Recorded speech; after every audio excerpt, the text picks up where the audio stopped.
السلام علیکم ورحمۃ اللہ وبرکاتہ۔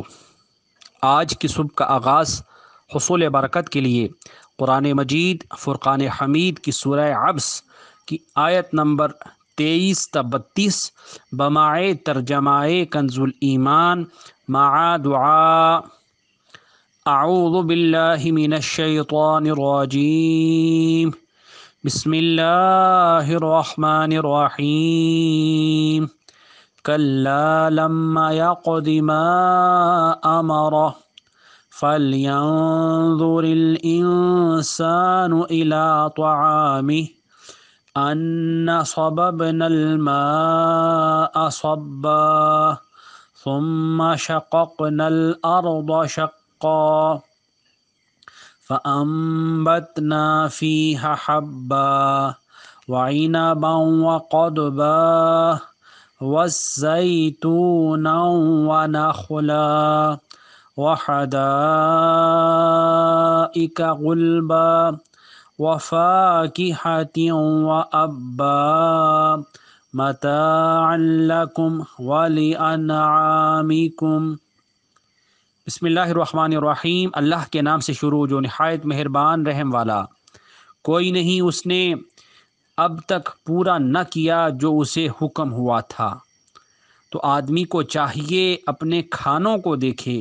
کیا ہم نے اچھی طرح پانی ڈالا، پھر زمین کو خوب چیرا تو اس میں اگایا اناج اور انگور اور چارہ اور زیتون اور کھجور اور گھنے باغیچے اور میوے اور دوب، اور تمہارے فائدے کو اور تمہارے چوپایوں کے۔ اللہ سبحانہ و تعالیٰ کی بارگاہ میں دعا ہے کہ اللہ تبارک و تعالیٰ ہم سب کو قرآن مجید فرقان حمید کو صحیح معنوں میں پڑھنے، سمجھنے، اس پر عمل پیرا ہوتے ہوئے اپنی زندگیوں کو بسر کرنے کی توفیق مرحمت فرمائے، آمین یا رب العالمین۔ یا اللہ،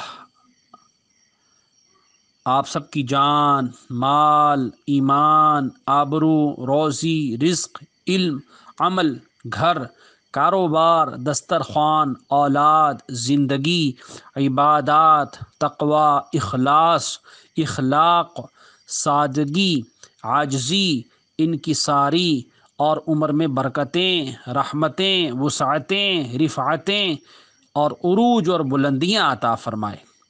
مالک دو جہاں آپ پر اور آپ کے گھرانے پر اپنی خاص رحمت و برکت نازل فرمائے۔ ربنا هب لنا من ازواجنا وذرياتنا قرة اعين واجعلنا للمتقين اماما۔ صلی اللہ تعالی علی رسول خیر خلقہ محمد وآلہ واصحابہ اجمعین برحمتک یا ارحم الراحمین۔ لا الہ الا اللہ محمد الرسول اللہ صلی اللہ تعالی علیہ وآلہ وسلم۔